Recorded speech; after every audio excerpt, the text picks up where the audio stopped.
Wonderful. It all seems to be working. Welcome to everyone joining us for this. What is this? This is the ninth session tonight. So 9, 10, 11, 12, the last third really of our time together. We've covered a lot of ground and there is still a lot to cover, and we'll do all that we can um, to kind of be as encompassing as possible. So tonight, specifically, um, I'm hoping to cover in this session what was happening in Palestine specifically during World War II, and how both the Palestinian Arabs and the Palestinian Jews um, participated in those events of the war. So my goal is to really do this in the promised hour and a half that I had allotted for each of the sessions. I know last session was very long, also because we had this little frozen screen in the middle and I had to restart my computer. Hopefully that won't happen this time. If it does, please log back in. If you're being kicked out, it's just sometimes the technology fails us. All right. So we have seen, and I've really been stressing that throughout the course, that Britain, really kind of a leitmotif of British policies in the Middle East during the Mandate, um, their main goal, as we see over and over again, has been to protect the British Empire, right? Which it rightfully, I think, deemed critical. And especially at that time, especially in the years leading up to the beginning of the Second World War, they found it even more critical at that time to keep the roots connecting Britain to the empire open, especially now, more even critical as the war is coming, to ensure that it can itself survive during the war, like the British, not just the British Empire, but Britain itself can survive during the war, can keep, you know, the flow of goods and services come from wherever it needs to fuel and support the war effort. So really, as we get to 1939, um, that is clearly the main focus of the British Empire. And in so doing, they make a judgment call. And the judgment call is that um, in order for them to keep the empire as intact as possible toward the war, they decide to side, I would say, to side completely with the Arabs and to, I think the word would be to abandon the Jews of Palestine to their own, um, to their, to their own survival. And as we saw at the end of last session, really the last blow to the the Zionist people in Palestine was this white paper, which, as we saw, for all intent and purposes, brought the Zionist project to a crashing stop at the very time after the devastating Evian conference, if you remember, that saw the world slam its door altogether in the face of Jewish refugees. Just at that time, when the Jews desperately needed to be rescued from the death trap of Europe. So, in the meantime, as you read this between the sessions in Sachar's chapter from this last session, Nazi propaganda was spreading through the Arab world like wildfire. And the Arab world readily adopt the Nazi propaganda. But none more, it seems, than the Mufti of Jerusalem himself, who, it seems, cultivated a personal, adoring relationship with Hitler. At the outbreak of the war, having been offered a political position in Baghdad after his exile, you remember that he fled British repression after the revolts of the late 1930s. He hid on the Al-Aqsa Mosque in Jerusalem, and from there disguised himself as a woman and fled to Lebanon, then Syria, and eventually we find him in Baghdad.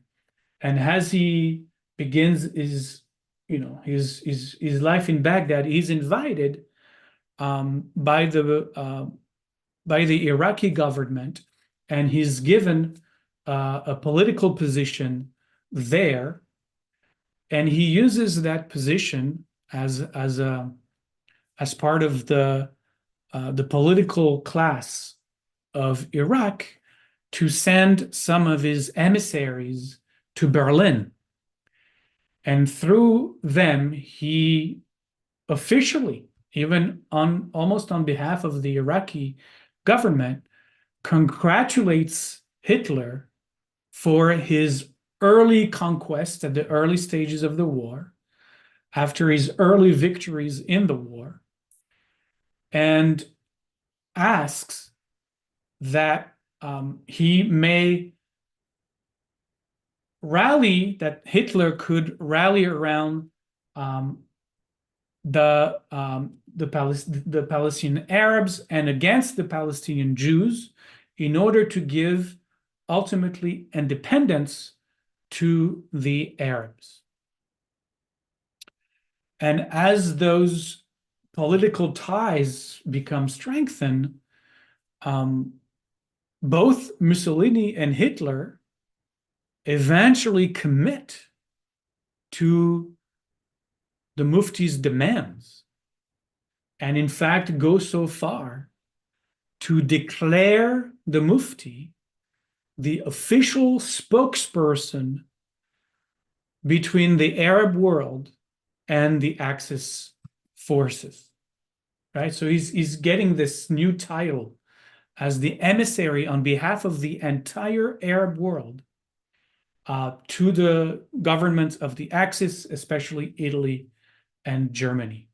And the Mufti takes his role very seriously, and emboldened by basically the blessing of Hitler and Mussolini bestowed upon him, spares no effort to propagate Nazi propaganda throughout the Muslim world.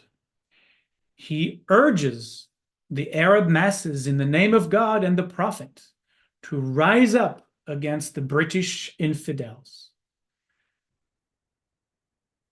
And he saw, as he begins to see that the war, in the early years of the war, he begins to see that the war seems to be turning in favor of Hitler, and in North Africa in favor of Mussolini, who conquers Libya. He divines in the early stages of the war and the fact that the Axis is winning, he devised that North Africa will be conquered by the Axis forces.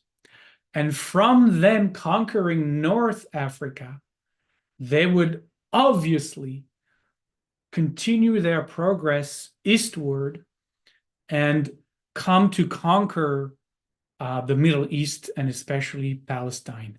And so he worked diligently in his anticipation of the victory of the Nazis. He worked diligently to foster a mass uprising against the British forces in order to seal their demise. That is his contribution to the Nazi war effort throughout the war, actually, throughout the war. Now, on the other side, the Jews have obviously very different motivation. If the Mufti, and as we'll see, most of the leaders of the Arab world see Hitler and Mussolini as the solution to their Arab Jewish problem, and foresee that Hitler could, as he seems to be doing in Europe, wipe out the Jews in Palestine. The Jews, on the other hand, will have the opposite motivation, obviously, and try as much as they can, despite the British rejection, right, since the white paper. They tried all they can to join and fight alongside the British army. Ben-Gurion even declares at the outset of the war, and I quote, "We will fight the war as if there is no white paper, and we will fight the white paper as if there is no war." But you can see in his words that there is obviously a fundamental commitment to ally the Jews of the Yishuv, the Jews of Palestine, to the British war effort. I won't spend much time on this tonight, again, because of my promise to keep time. But you can read all about it really through the chapter of Sachar that is assigned to this session specifically. I'm also assigning a chapter for each of the other book, the one from Segev and the one from Shapira. The chapter from the Segev book is quite short. However, I'm warning you that the chapter of Shapira's book is about 70 pages long. So if you are to prioritize between now and next week, which of the readings you have time to do, I would prioritize, as always, Sachar. Sachar is always your first. But, of the other two, go with Segev.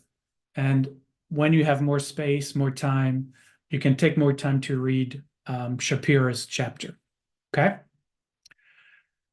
What I will share, since a lot of that is covered in those reading assignments, what I will share is that despite their utmost insistence in joining forces with the British armies, Jewish enrollment is mostly rejected. Jewish enrollment is mostly pushed back. There is still this sense in the British government, although one of our champions is the prime minister, right?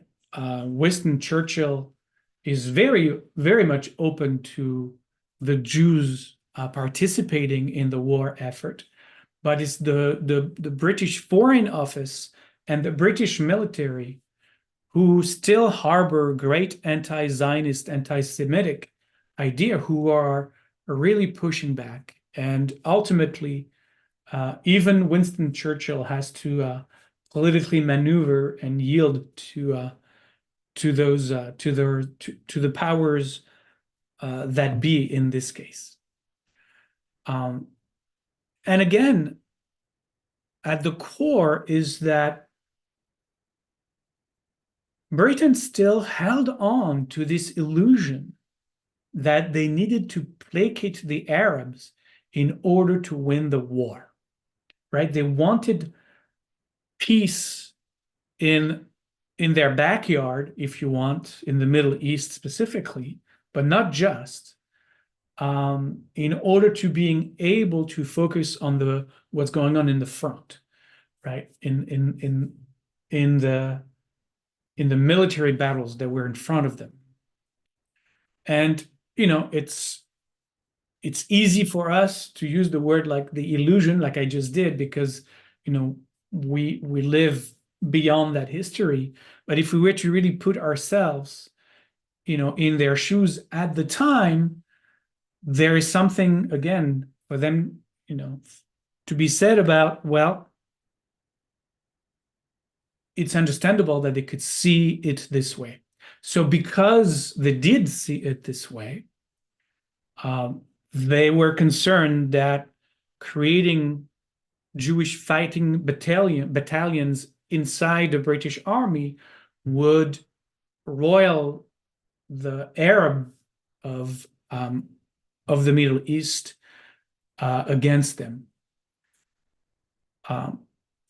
And as a side note, maybe, as you also will read in the assigned readings for this session, the Arabs did not volunteer to serve as allies to the British armies at all. I mean, maybe a few hundreds here and there, but they were not going to involve themselves on that side of the conflict, as I've already explained, because the Nazi propaganda, especially led by the Mufti of Jerusalem, was spreading through the Middle East, and their alliances, or their preference, I would maybe more precisely say, was turning toward the Axis and not the Allies. Eventually, however, on the Jewish side, tens of thousands of Jews will be ultimately allowed to fight in a British uniform.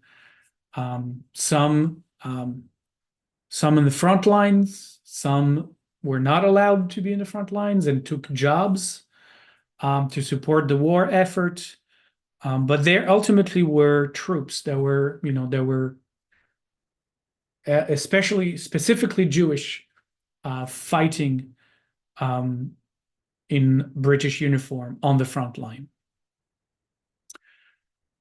But even with that, even if the Jews of the Yishuv had struggles to enter into the armed forces and participate in the defense of the Allies, and it was, think about it. I mean, it was at the same time that the British were closing Palestine altogether to any Jewish immigration. Again, at the time that our brothers and sisters were being slaughtered in Europe. And still, despite the fact that the British, who were in charge of the borders of Palestine, basically worked against us as the survival of the Jewish people, we still, during the war, decided to go and fight in British uniforms. And not only that, but on the home front, so in the Yishuv itself, Jewish Zionists turned almost the entire economy of the Yishuv to become a force of industry and agricultural force and financial force in support of the British war effort. So even when we didn't fight in the front lines, we turned the entire economy of the Yishuv, the entire Jewish economy of the Yishuv, in support of the British war effort. The war begins in September of 1939, and really those first few months and even the first years are a disaster for the Allies. Days before the opening of the war with the invasion of Poland by the Nazis, the USSR and Nazi Germany reached a pact of non-aggression. And that was a real blow to the Western armies because it allowed the German forces to concentrate on one front only. Their Eastern Front with Russia was no longer, for the time being, a place of concern. So as they invaded, let's say, 3/4 of Poland, leaving the other quarter to Russia, to the USSR, they could then turn around and concentrate the war and the offensive toward their Western front. So that was a real blow to the Western armies. Poland falls in September of 1939, September, October of 1939. And this is what the map of Europe looked like when the war began. So I'm hoping this will work this time, because that was last time when I tried to share my screen when we lost contact. So hopefully that's not going to happen this time. So this is the map of Europe, 1940, probably like January of 1940. Okay. So you can see, let's look at the big colors, right? You have the Soviet Union on the right, that is in red and pink. And they invaded, and they came westward, and they invaded half of Poland, and then the northern state above Poland, and a little bit of Romania. Okay. Now, in the center, you have Nazi Germany, and they expanded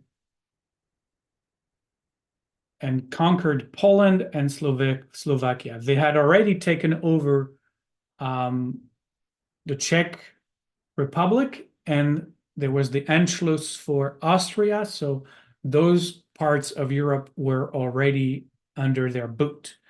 Italy is an ally.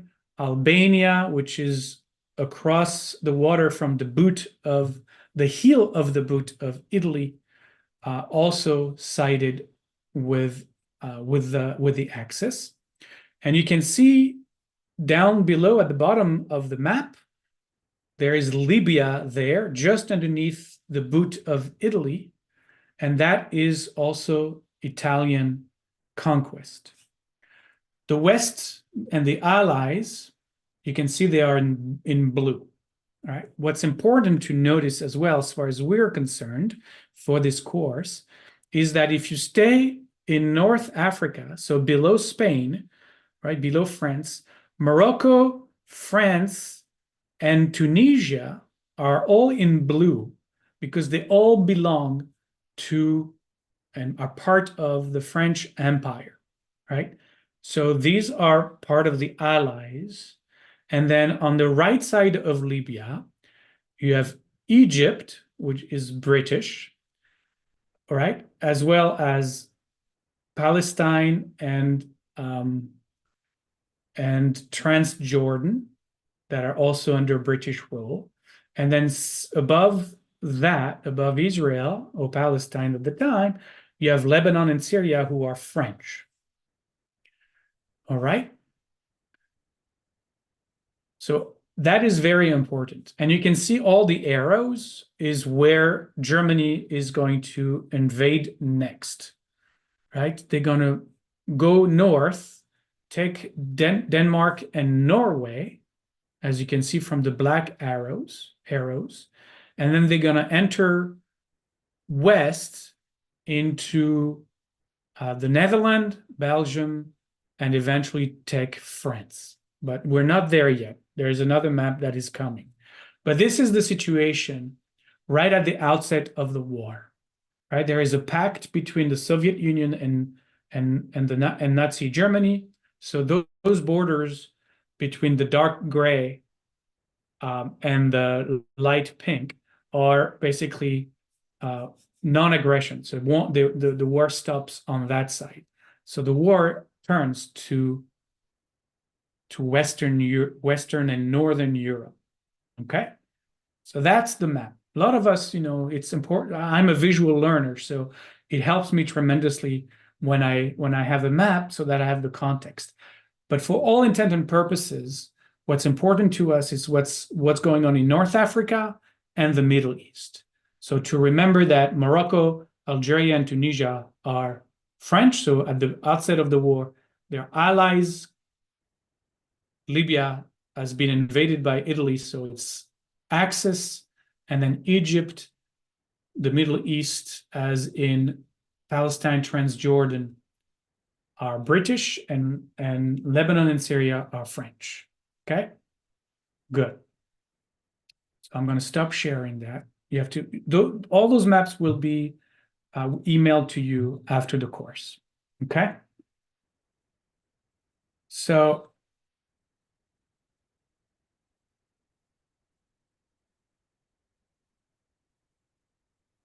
the Germans, as I just shared with you, invade Denmark and then Norway in April of 1940. The next month, as they are victorious pushing north, they decide that they can continue what they call the Blitzkrieg and invade the Netherlands, Belgium, and through Belgium enter into France and Blitzkrieg France out of the war in May of 1940. Because of that, Britain is now completely isolated in Europe and become the last island of resistance in Europe merely 8 months into the war. So that's why I'm saying that the early weeks and months of the war are absolutely devastating for the Allies. That the Nazis are able to reposition their forces in the northern part of France in order to prepare for the invasion of the British Isles. And so what Hitler does is that he delegates the southern part of France to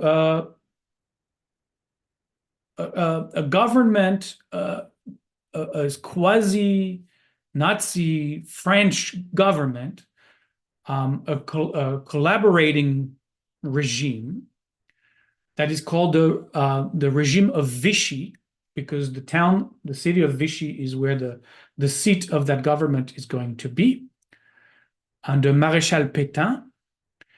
And the still standing French armies are going to basically become proxy forces to the Nazi power. But that really was helpful to Hitler because he didn't have to worry about the Southern Front, because maybe I should show the map again. He didn't have to worry about the Southern Front because, let me share the map again. I hope this map helps. Because, if you look at the southern part of France, right, the bottom half of France. It borders Spain and Portugal, but Spain and Portugal are neutral during the war. Spain is a fascist regime already, anyways, with Franco at its head, right? And Italy in the south is is part of the Axis. So Hitler has no worries about any invasion coming from the south, especially because Morocco, Algeria, and Tunisia, as well as Libya, are you know, now becoming part of the part of the Axis. And I'll share a different map for that because that's very important to understand. So because Hitler has no worries about the southern part, he is able to kind of delegate and give over to this French collaborating regime the rule over not just southern France, but also over the French colonies and the remaining almost intact because there never was really a war. The remaining navy, the French fleet is almost intact. And so the Vichy government also has access to that, which helps Hitler as they can control the all the Mediterranean basin with their fleet, right? Now, the fall of France, especially, changes the map of the war basically overnight. So let me share a second map now that explain what that means. Why is the map of the war completely changed at that point? And I think this is the map that explains that the best. Because there's going to be a lot of colors, but I think that helps, at least that helps me. Okay, so now we see, this is a little bit later, and I'm going to focus on the Western front, on the Western part of the conflict. So you see in France, now you have all that southern part of France that is given over, it's called Vichy France, that is given over to this government that basically is subject to the Nazis, but has some kind of autonomy. It's actually through the Vichy France regime that my grandparents were able to survive because they were in hiding and they were able to have false papers that allowed them to survive for the entire duration of the war. But look at what happens. Suddenly, overnight, Morocco, Algeria, and Tunisia turn to the Axis. Right? Suddenly, the whole of North Africa, almost, except for Egypt, right? Because Libya is already Italian. But now, all the northern part of Africa, save Egypt, has now turned into the column of the Nazis, of the Axis, right? Suddenly, that's what I mean by suddenly Britain is absolutely alone in this war. They have Egypt, of course, and all that is in pink there. But notice that now Syria and Lebanon, right? So now we're looking underneath Turkey. Syria and Lebanon are also, they were French possessions, right? They were under French rule. So now they also fall under Vichy, the Vichy pro-Nazi government. So suddenly, overnight, there is this part of land in the backyard of Britain in the Middle East that turns overnight to the Nazi powers. Turkey is a neutral country. They're not engaged in the war at all, right? But that's a major issue for the British government. Not only have they lost the support of France to contain and keep North Africa predominantly under the Ally rule, that's no longer the case. The opposite now is true. But they also now have to worry about what's going on behind the lines, behind their back, in the backyard of the Middle East, because Syria and Lebanon have now fallen under the rule of the forces of the Axis, mostly Nazi Germany, right? And we know already the Nazi propaganda that infiltrated all those parts of the Middle East. So this is why the fall of France turned everything around when it comes to Palestine, because again, I'm not looking at the entirety of the war. I'm looking at what's critical for us, right? For us in the context of this class. So I hope I have set the great problem that by 1940, after the fall of France, Britain is faced with. Only Egypt remains under British control, under full British control. And as you can see, Syria and Lebanon are now part of the Axis, part of the Nazis. And so Britain grows ever more concerned that the Mufti spreading pro-Nazi propaganda will immediately turn Syria, but also Egypt, Transjordan, and Iraq, all those Muslim states, against them, because the war is really turning against the British, and it would be very easy for the Arab lands to say, well, this is going to be over very quickly. Let's join those who are clearly about to win in order to get what we want, right? Mostly full independence from British rule. And if the Nazis come to invade Palestine, then the eradication of every single Jew from the land.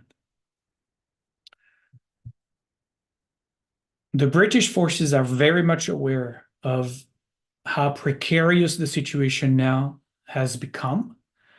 And at the end of 1940, and in the winter really of 1940 and 41, they decide to be on the offensive. And they, from Egypt, attack Libya, attack the Italian forces, the legions of Mussolini in Libya. And in a matter of days, they completely annihilates the Italian armies, the Italian legions based in Libya, and are able to conquer the northeast third of the country, including Tobruk and Benghazi. We know the name Benghazi because we remember that from years past when the US forces ventured to support the revolution against the Libyan dictator Muammar Gaddafi at the time. And we remember that Benghazi was a flashpoint in that war. So, it's interesting how history tends to repeat itself, how we find ourselves in the same places generations later. So the British are able to annihilate Mussolini's forces and create even more of a buffer to protect Egypt from being invaded. Hitler, very much aware of the stark defeat of his ally, decides that he won't abandon the North African front and jumps in to rescue Mussolini, dispatching two greatly feared armored divisions to Libya in March of 1941, under the leadership of his best general, Erwin Rommel. Rommel. Erwin Rommel. Rommel. And that changes again the strategy of the war. Meanwhile, despite their best effort, the British strategy of placating and siding with the Arab states is also backfiring. What we see as Rommel and his forces land into Libya is that now for sure the Arab leaders are seeing, the writing on the wall. Soon, the Nazis will be in Cairo, and from Cairo to Jerusalem, from Jerusalem to to Lebanon and to Syria. And so the generals of the Egyptian army, there was an Egyptian army, are beginning to try to defect to the Axis forces. And as they try to do that, trying to get to Lebanon, to get to Syria, they bring with them military secrets to be shared with the Axis. At the same time, the king of Egypt, there was a king in Egypt, King Farouk, who finds himself emboldened by the presence of the Nazi tanks very close to his border, begins to transmit letters of admiration to Hitler, together with military intelligence on the British forces in Egypt. And in his communication, he vows to fight in support of Rommel, and when the time comes and the invasion of Egypt is at hand. In Iraq, there is a virulent anti-British government that comes to power, and as it does, it immediately begins to entreat Hitler and the Nazis to defend Iraq against the evil British forces.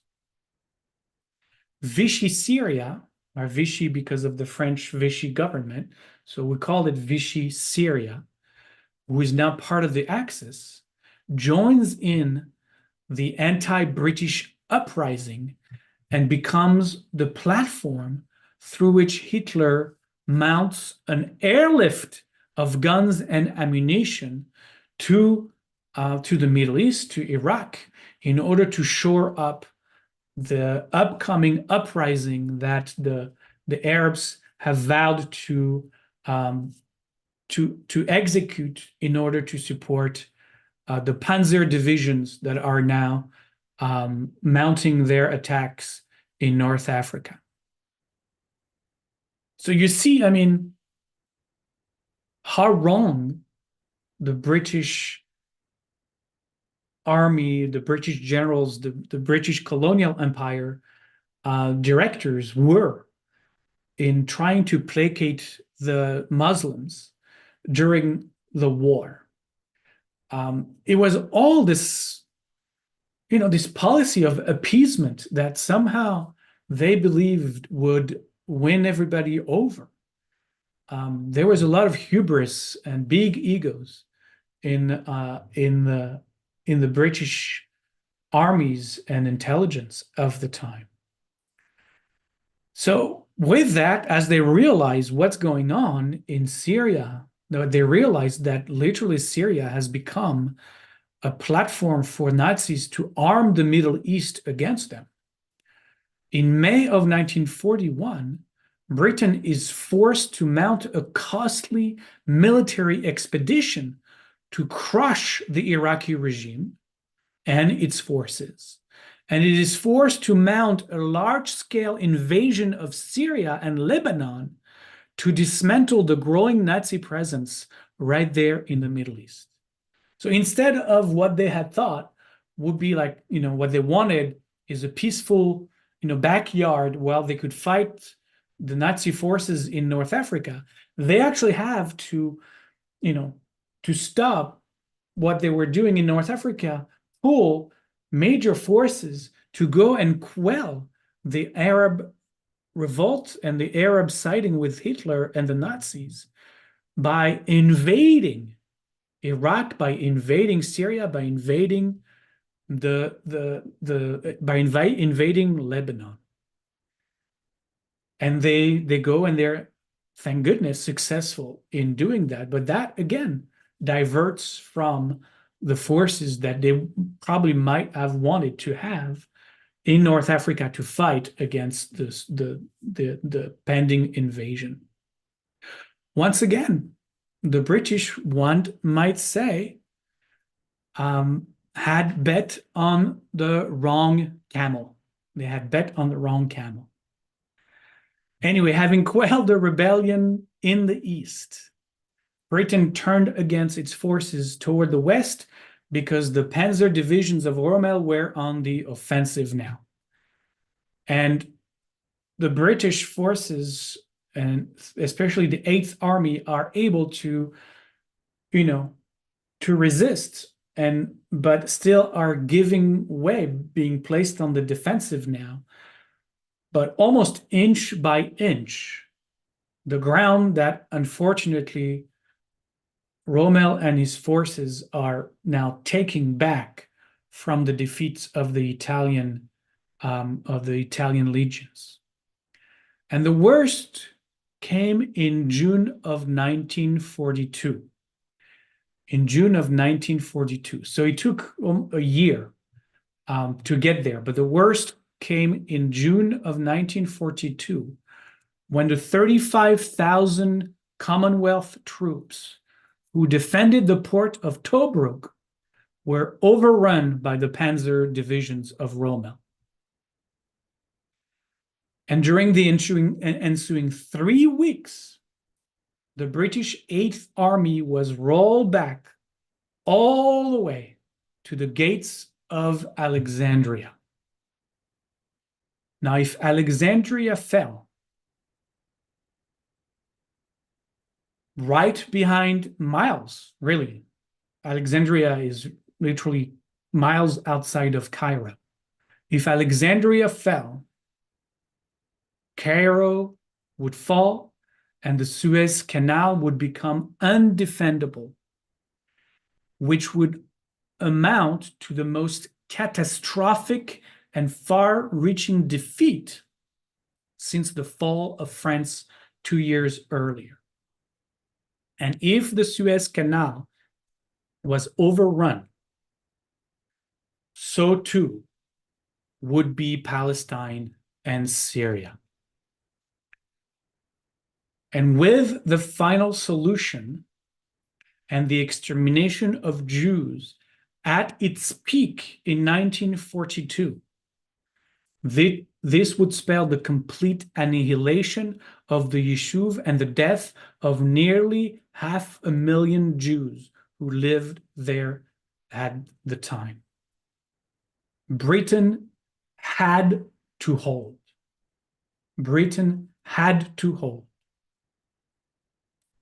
And it was at El Alamein, on the outskirts of Alexandria, between October 23rd and November 11th, 1942, that the Commonwealth forces led by General Montgomery ultimately managed to switch the momentum away from the Nazis' forces and had found enough resources to actually go on the offensive, attacked and defeated the panzer divisions of Rommel and turned the war around, not only pushing them out of Egypt, but beyond Libya altogether over the next 4 months. I think I also have a map because it's so important. And you'll get, again, all of these maps sent to you. Here is how close we got. So I want you to really focus on the bottom part of the map. You see now that all that is in green is Nazi um, and Mussolini's forces. You see at the bottom the Battle of Tobruk, right? That was lost by the Eighth Army as the Panzer divisions retook all the northeastern part of Libya that Britain had conquered after defeating the Italian forces. So they lose Tobruk. And then you see that there is this band of green. That is the Panzer division arriving at El Alamein. Look how close Cairo is. Alexandria is right about where it says El, the L of El Alamein, the first L of the EL. That's more or less where Alexandria is, right? El Alamein was literally just a few miles outside of Alexandria. And this is the battle that decided the outcome of the war for not just ultimately World War II, but really for the Yishuv, for the Jews that were just behind El Alamein. So that's how close it got. I can't stress that enough. That's how close it got. And for the longest time, no one bet on the British forces to win. No one. It was getting from bad to worse, and everybody, especially as you can see, all the Arab leaders already had, packed their bags for those who defected, or made large overtures to the Nazis, to Hitler, waiting for the invasion to happen. But then and there, the British forces, having protected the Suez Canal and their empire's roots, because that's what mattered to them, right? That would sustain them against the onslaught of Hitler in Europe, on the island itself, turn the tide of the war and save the Jews of Palestine and Zionism from certain death. And so, why am I insisting on this so much? Why is El Alamein so critical? It's because we have to recognize, I think, that with all their flaws, and there are many, and we'll see over the next few years after the war, it's going to get even worse.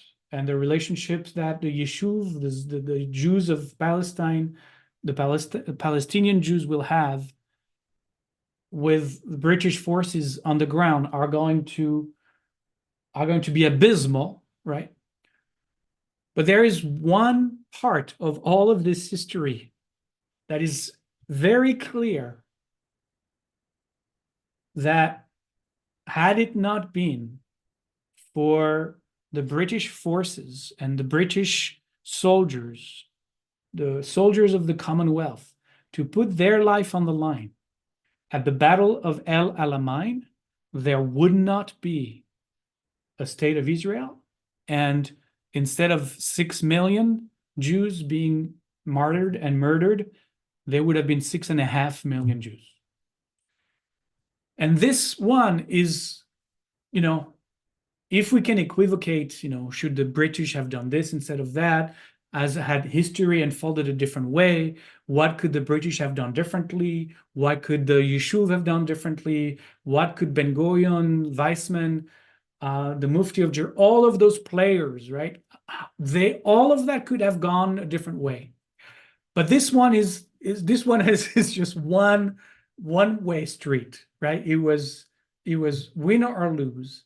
And with all their flaws, and all the terrible decisions that they've made and all the harm that they've caused the Jews, the Palestinian Jews in Palestine during the mandate, this one can never be forgotten. And I think oftentimes Israelis forget that. They only see, their fight against the British mandate that really only occurred in the last few years before the Declaration of Independence.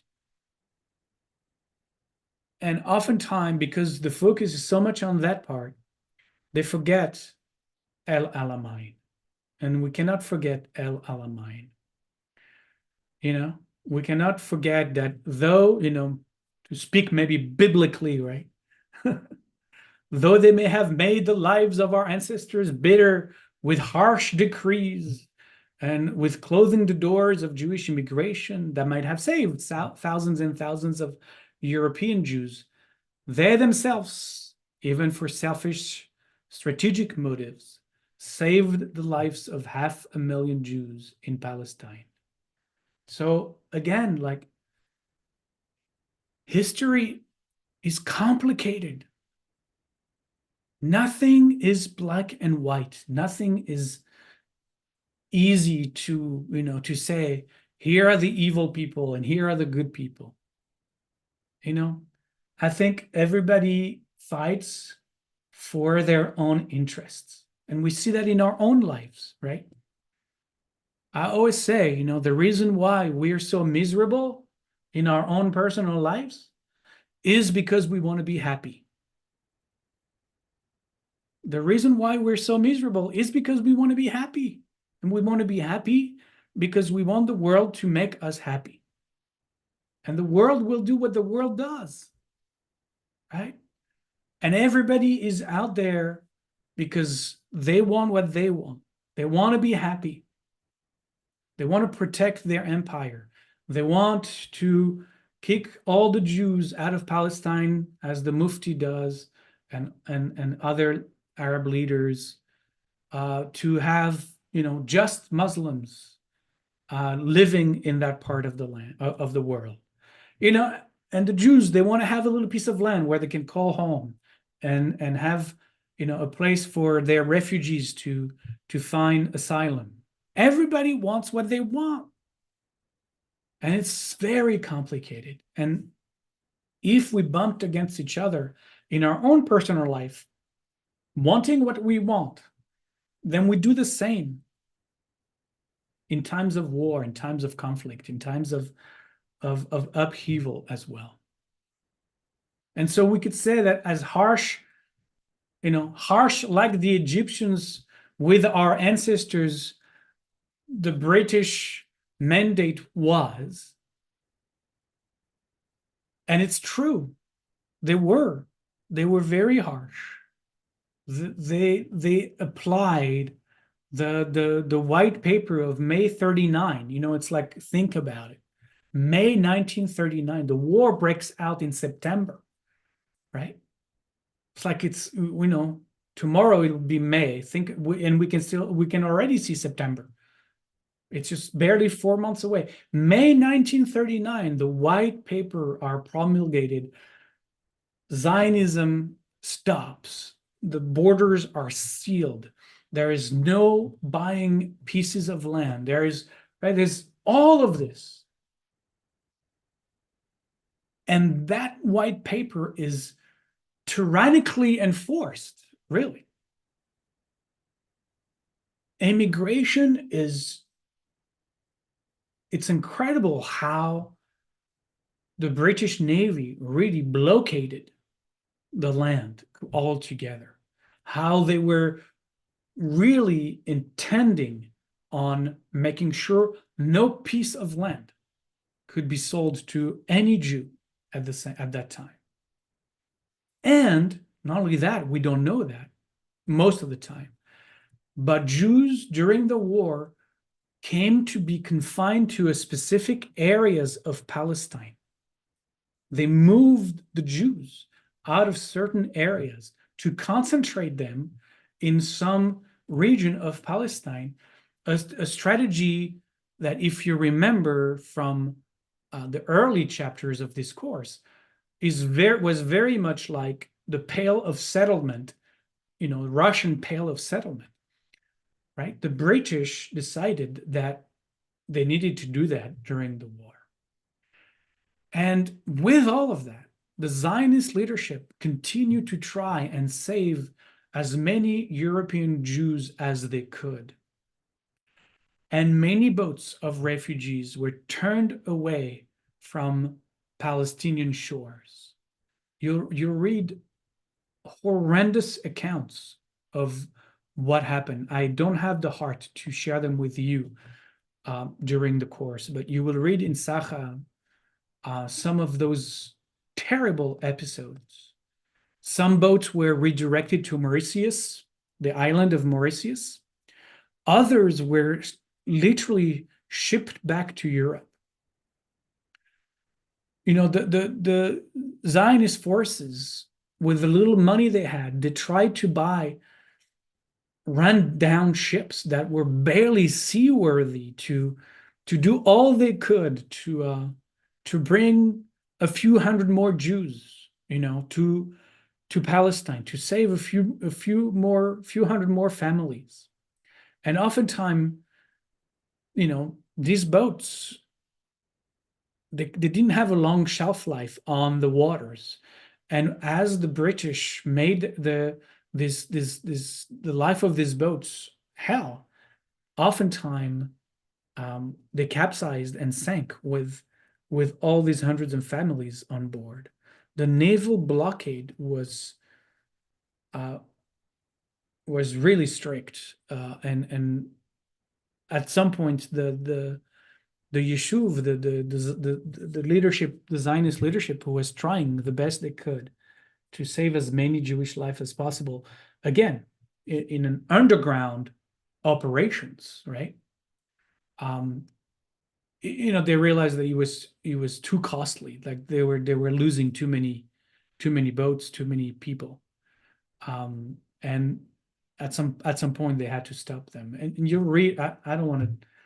I don't even want to get there. You'll read those horrors in the books in Sachel's chapter. Now, there's always the question of, when did the world know about the Nazis' mass killings of the Jews and others in Europe? And in fact, we have records of Thomas Mann, who spoke and was part of a series of televised episodes on the BBC in December 1941 and January 1942. And he spoke during those broadcasts of, at the time, unconfirmed reports. So those were publicly the first hints at what was going on in Europe. But in August 1942, so at the same time of Rommel attacking of the conflict in North Africa, in August of 1942, the Polish government in exile told the US government of the gas chambers and the crematoria.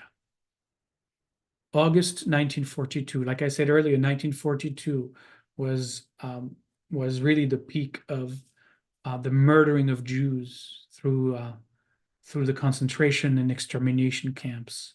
That year was absolutely horrendous. And so by the summer of 1942 already, the US government knew through the Polish government in exile that of the gas chambers and the crematoria. And there were Polish war prisoners that were transferred to Palestine, and they themselves alerted the Jewish agency.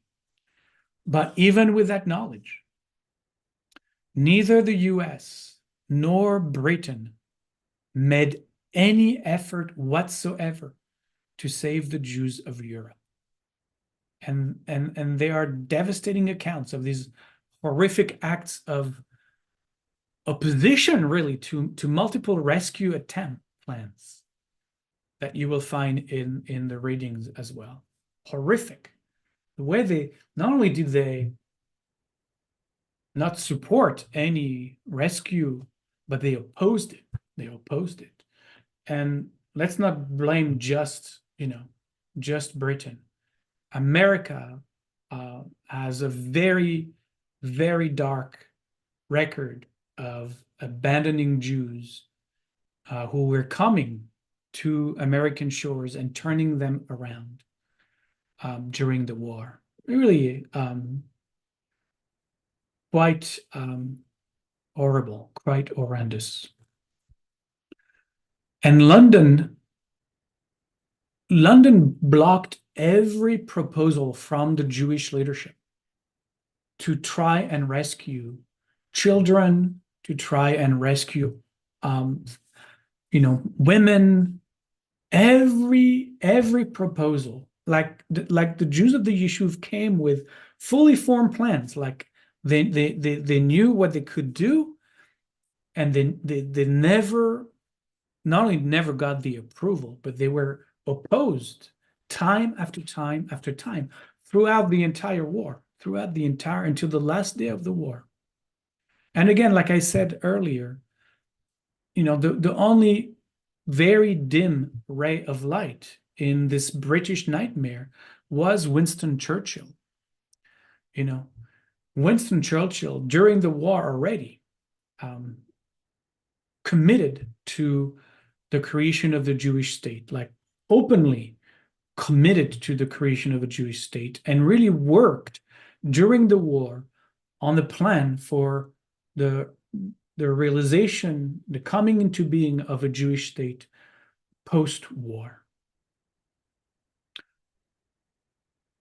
But obviously, those ideas of a post-war partition plan, those talks of a future Jewish state were of very little importance to the Zionist leadership in 1943 and in 1944, in 1945, right? They were desperately trying to rescue any one Jew from the gas chambers, especially because Churchill was relentlessly opposed by all this pro-Arab elements within the British Foreign Office and the Mandate administration. And so they argued these British Foreign Office leaders, right? Those who run the Mandate in Palestine, they argued, despite all the evidence that they saw in their own eyes of what the Arab world was doing during the war, they themselves kept arguing against Winston Churchill and told that Palestine had too much strategic value and could never be surrendered, even after the war. They literally went against Churchill, right? And they kept saying, no, no, no, even after the war, we cannot surrender Palestine to anyone. Britain needs to keep the mandate going, right? What is also rarely known, but is actually true, is what I'm talking about right now is, it's not just between Churchill and the leadership on the ground of the Mandate or the leadership at the Foreign Office, is that there were real camps inside the British government, inside the British Empire, who argued back and forth against each other, against the partition plan that Churchill wished, right? But they opposed, and they really fought. There was great acrimony inside the British government between those who supported Churchill and those who opposed him.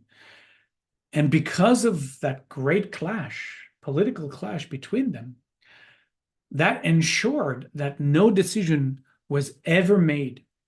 And because no decision could ever be made, one way or another in support or against the Jews of Palestine, against the Palestinian Jews, that kept the white paper of 1939 the law of the land, because there was a complete stalemate in the British government. But, and again, I go back to this, it's not just Britain, right? The United States of America also tightened, and actually tightened even further, the immigration quotas. And their argument was, those of you who know a little bit of this part of American history, although it's seldom told, but they argued, I mean, there was great anti-Semitism in the alleys of power in America through the 30s, and in the 40s for sure. But they argued that they had to deny those refugees because, especially, German Jews, because they considered that they were too great a threat to invite them in, as they could be agents sneaking into America together with the actual refugees. And I'm mentioning that because we're hearing that rhetoric now, right? Those who oppose any kind of immigration are telling us, if you do that, then you're going to invite in, those terrorists or those gang leaders or those drug dealers, right? As part of, they're going to sneak in, with all of the other refugees, right? So it's kind of, we can relate to that because we're seeing it live happening. And so, some of us have to wrestle with that argument that we're seeing being debated right now. Right now on our television screens, and it's going to be, and it already is, a main part of this election cycle in 2024. Right? How much have we evolved? We're still talking about the same thing that Americans debated in 1942, right? And speaking of Latin countries, in 1942, they too closed their doors altogether to any refugees from Europe. So again, it's not just Britain, it's the US, it's the entire Latin and, Central and South American countries locked to any Jewish immigration. And even Turkey, who was a neutral place, it was a neutral state for the war. Turkey could have served as a platform for Eastern European Jews, especially Hungarian Jews, but they denied all transit rights through their territory, right? So really the magnitude of the Jewish tragedy in Europe, had been clear for a while. And it didn't, again, it didn't have to be that way. It didn't have to be that way.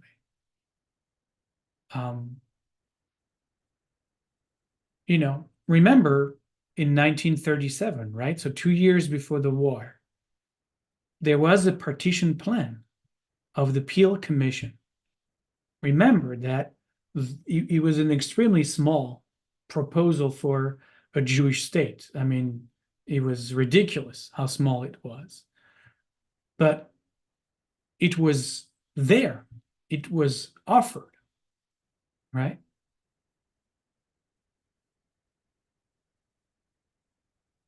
And Ben-Gurion, if you remember from last session, Ben-Gurion agreed, accepted the proposal, the Peel Commission.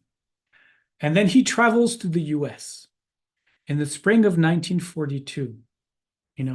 Rommel is there and is starting to push against the British Eighth Army, and is successfully putting the British Army on the defensive, right? It's gaining ground. Ben-Gurion goes to the US. Ben-Gurion travels to the US. And as he is there, he initiates an emergency Jewish conference um, in New York City at the Hotel Biltmore. And hundreds of Jews attend the conference that he initiated. Hundreds of Jews actually from not just from the US, but from other places in the world, right? Hundreds of people gather there at the Biltmore Hotel, and they resolve to establish in Palestine a Jewish commonwealth integrated, that's the declaration. So I quote, a Jewish commonwealth integrated in the structure of the democratic world. A Jewish commonwealth integrated in the structure of the new democratic world that were to emerge at the end of the war. Although in the spring of 1942, that was doubtful, right? So Ben-Gurion, and actually Weizmann is also there. The two of them made the trip to New York.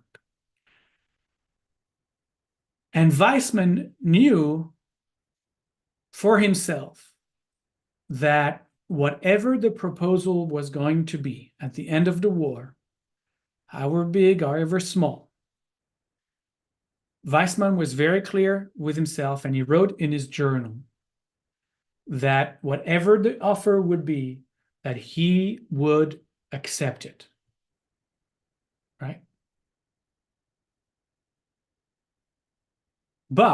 And that was very clearly stated by the Jewish, now the global world leadership in New York, in the Biltmore Hotel, that for him, what was no longer negotiable was the question of whether there will be a Jewish state and Jewish self-rule in Palestine. For him, as from Ben-Gurion, there was no going back to negotiating that. There was no going back to, the British, yes, maybe, we'll see, we promised you, but we promised them, and so we'll have to see, maybe we'll keep the mandate. For Weizmann, that was no longer debatable. That was no longer debatable. That was no longer debatable for Ben-Gurion for sure, but even Weizmann, right? And he was prepared, specifically Ben-Gurion, he was prepared and made it clear, Ben-Gurion made it clear that that would be resolved as an armed struggle, if necessary. If it became necessary, Ben-Gurion went one step further than Weizmann, and he said, we are prepared to take up arms to make that happen. That's a big shift, right? That's a big shift in the consciousness of Weizmann, who was the great negotiator, right? Versus Ben-Gurion, who was the great practical leader, right? Ben-Gurion was practical, Weizmann was the negotiator in the global platform, the global scale. You would read in Sachar's book, and I really enjoyed that one sentence, so I'm just going to quote it.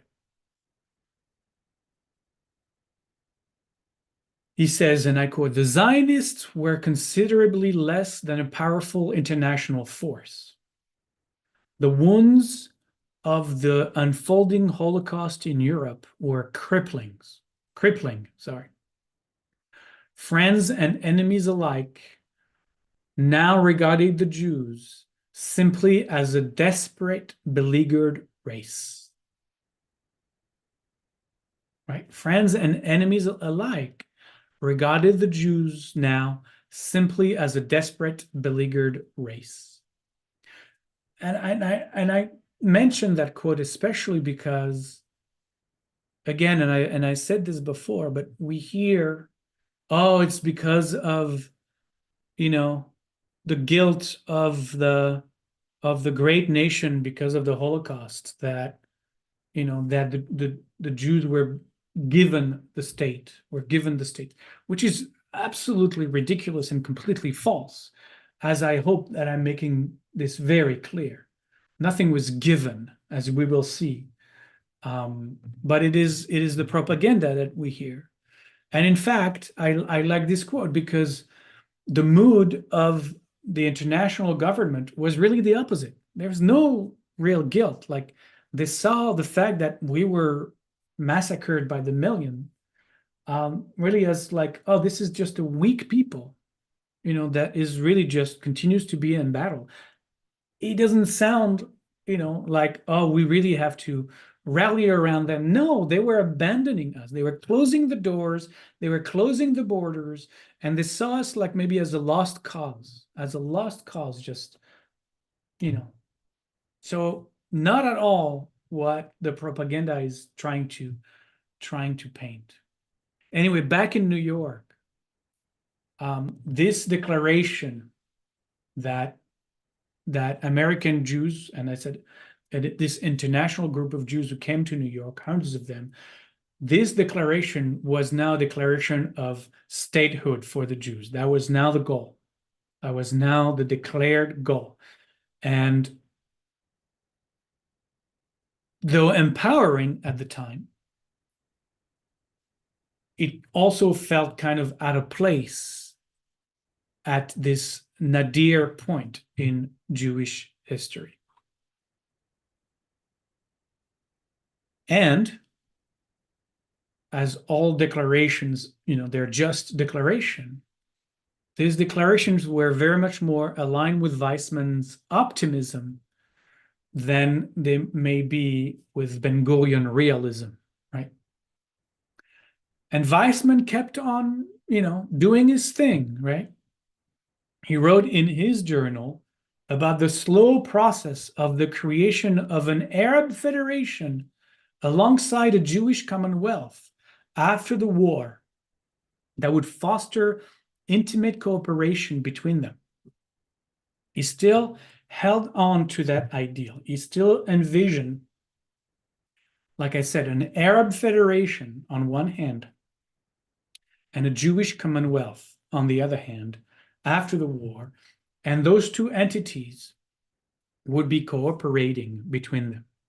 Now, I understand an Arab federation, because the view of the time, it's hard for us because we project onto the reality of today, the world of yesterday.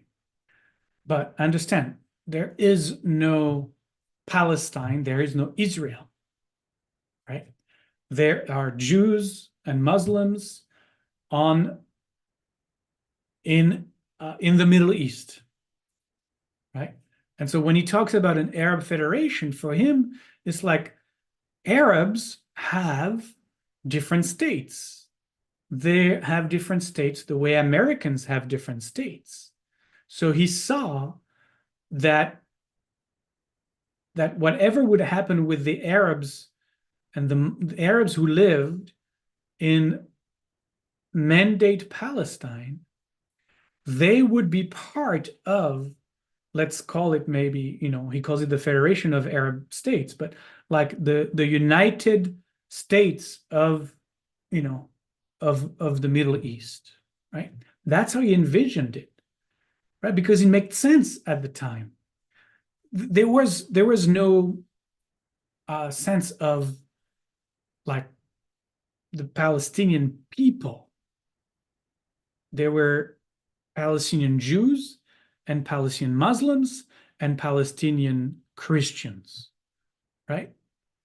And the Arab population didn't think of itself in nationalistic terms. Everybody thought of themselves in religious terms, right? So that's why when I talk about when Weizmann talks about a federation of Arab states, it's because there is no differentiation the way we have it now. So you could see a federation of Arab states all working together. You could see a Jewish Commonwealth, wherever that would be. Like I said, he was going to take whatever was offered and cooperation between the two, right? Ben-Gurion came home having heard from mostly American Jewry in New York that declaration, and for him, he heard it as a mandate to immediately establish a Jewish state in Palestine. And he proposed just that at the November 1942 meeting of the Zionist Action Committee back home in Palestine, and he was immediately embraced. Now, Weizmann made maybe a strategic decision. Weizmann was, at that point, Weizmann was exhausted. I mean, Weizmann gave everything he had. He's really one of the incredible heroes of Israel. He tirelessly circumnavigated the world from capital to capital, from trying to advocate for Zionism at hundreds and hundreds of meetings in every place on the globe. And he did that for decades. Like, the man was incredible. But, after several decades, he started to slow down. And he couldn't make the trip immediately back to Israel with Ben-Gurion. And maybe, that was one of those meetings. What is it? Hamilton, you had to be in the room when it happened.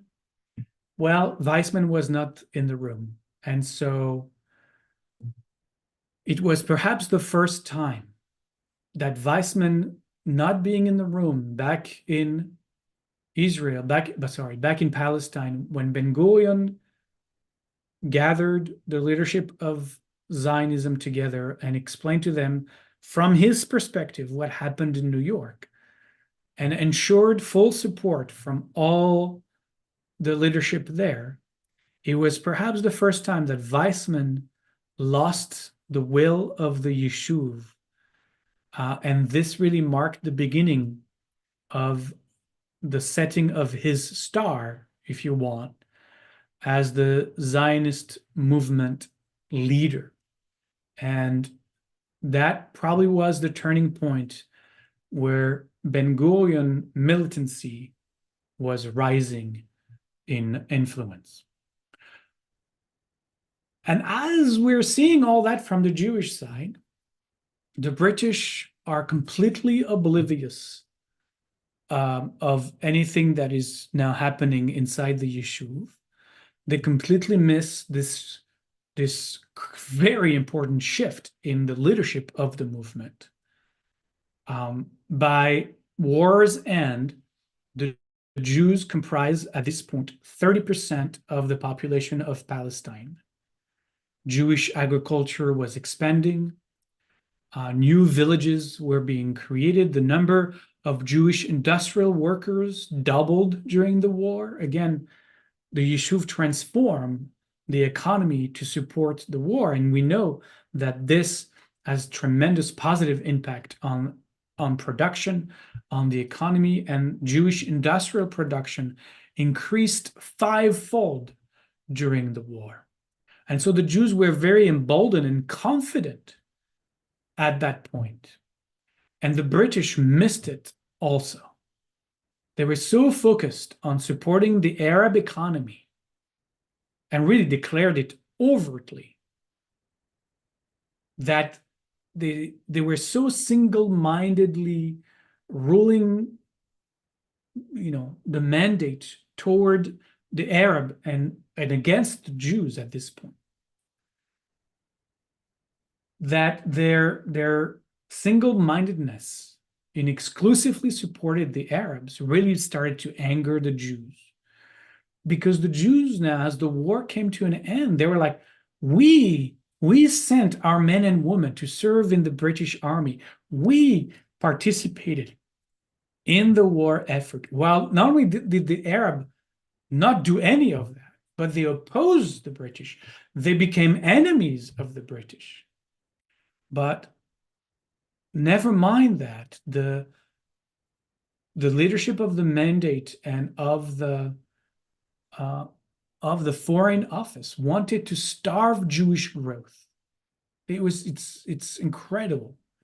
They wanted to starve Jewish growth in order to even curtail future Jewish immigration. Because remember, the white paper said that, by the way, they would leave the Arab leadership to decide, if you remember from the white paper, how many Jews could immigrate to Palestine. But it was also based on, whether the Yishuv could economically support, this integration of newcomers. And so they tried to squeeze and starve Jewish growth in order to, again, justify limiting Jewish immigration even after the war. And so Ben-Gurion rallied the Yishuv to counter their effort and challenge their authority. And that's when we start to see members of the Jewish underground who hear Ben-Gurion, right? It's not like Ben-Gurion orders anything, but they hear Ben-Gurion, they hear what he's saying, and they're independently hearing Ben-Gurion's challenge. They independently decide to raid British military bases and steal guns and ammunition from those bases. And after those events, the British repression is completely disproportionately harsh. And because of that, as we know, happens often, more and more of these activist splinter groups, right? They're not under the leadership of the Jewish authorities. Also horrified by the news of Europe, horrified by the British heartlessness, stubbornness, begin to take matters into their own hands, and they turn to violence. And one of this group was a 300 fighters strong organization called the Lehi, who understood Britain to be the single most obstacle to the Jewish state. And some of its members were from Europe, and they were hearing of their families. They were hearing of their villages being exterminated while Britain remained inflexible. And to them, this tragic inflexibility made them complicit to the murder of the Jews of Europe. And their hatred of the British forces turned extreme. And their violence increased, and the repression increased. And there is this cycle of violence between Jews and British forces that begins to escalate as the war nears its end. And even when Ben-Gurion and the Zionist leadership come out to oppose those forces, to condemn those forces, and even go as far as to try and dismantle them, you will read in this week that they didn't succeed in that, to the point where there was an assassination. One of this group is going to go to Cairo, and they're going to assassinate the British minister resident in Cairo, Lord Moyne, in November 1944. And that assassination of a leader of the British foreign government was the turning point in British Zionist relations. But we'll see that in the next session. So we're going to leave it at that for tonight. We're going to move past the Second World War now and enter the last years, 1945 to 1948, and what happened leading up to the Ben-Gurion's Declaration of Independence in May 1948 in Tel Aviv. So that's next session. Any question, please type them right now in the chat room, and I'll do my best to. There was somebody who said, if I remember correctly, the Mufti helped form an SS division of Bosnian Muslims for Hitler. Yes, that is absolutely correct. That is absolutely correct. He went all the way to Bosnia to recruit Muslims to fight in the Nazi forces. Yeah. He was committed. He was very committed Nazi sympathizer. Very committed. Yeah. And again, you look at history. Why did Herbert Samuel chose this guy when, the day of the election, he arrived fourth?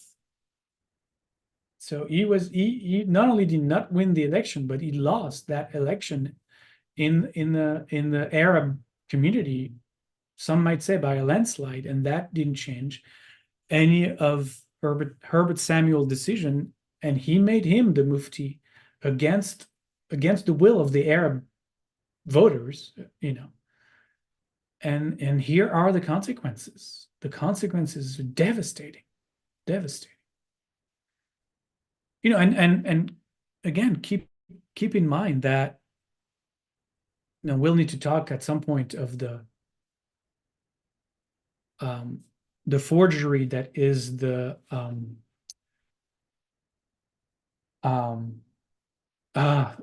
book about the elders of Zion.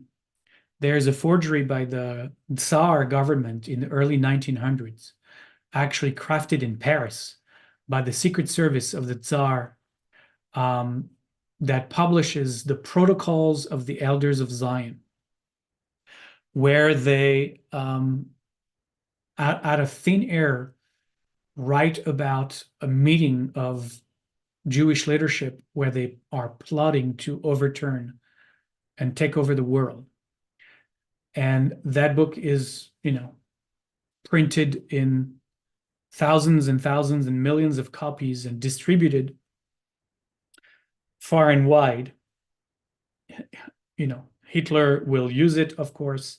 Henry Ford will propagate it in his car lots, through the Dearborn newspaper that he owned, and he's going to copy entire passages of the protocols into his newspaper and spread anti-Semitic propaganda to anyone who comes to buy a Ford car. But most importantly, it's one of the most read book to this day in the Arab world. It is everywhere in the Arab world. And, I haven't seen any, specific data, but as part of the Nazi propaganda, this was a very powerful tool that I can only surmise was also used by the Mufti. All right, I don't see any question. I'm guessing I was crystal clear yet once again. Doing my best. There's a lot you're going to see in the readings this week, so it will complement in oftentimes very dark ways things that I have not mentioned for this session. All right, we'll close with a shalom chant, and go home, I guess. So just close your eyes.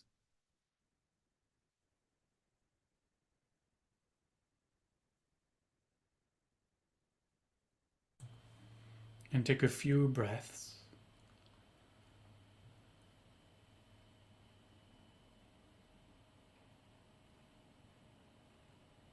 And let yourself settle into the moment.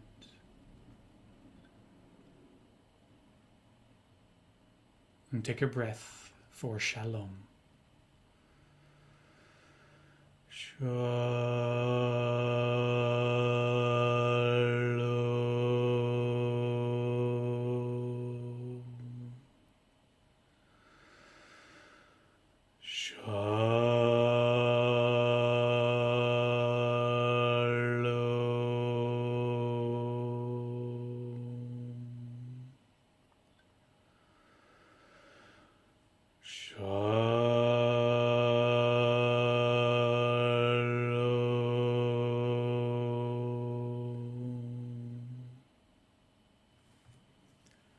Thank you all. We'll see you next session next week. Thank you, Rabbi. Really good. Take good care. Modani. Modani, thank you, Rabbi. Great class. Thank you, Olivier. You're welcome. Thank you, Olivier, as always. Good. Bye-bye. Bye. And you really Wonderful, were crystal wonderful, clear. wonderful. Thank Love to learn from you. Great Thank teacher. you. Great.